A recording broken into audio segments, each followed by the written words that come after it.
అయితే చోడ తిక్కన టైం పీరియడ్‌లోనే మనకి కర్ణాటకలో ద్వారసముద్రంలో హొయసాలలు, మరియు మదురైలో పాండ్యులు, తంజావూరులో చోళులు, మరియు మన ఈ ఆంధ్ర పరిసర ప్రాంతాల్లో కాకతీయులు అనేవాళ్ళు పరిపాలించడం జరుగుతుంది.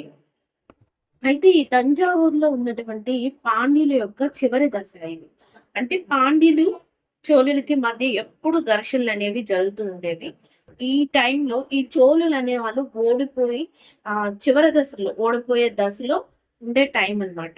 ఈ చోడతిక్కన టైం పీరియడ్.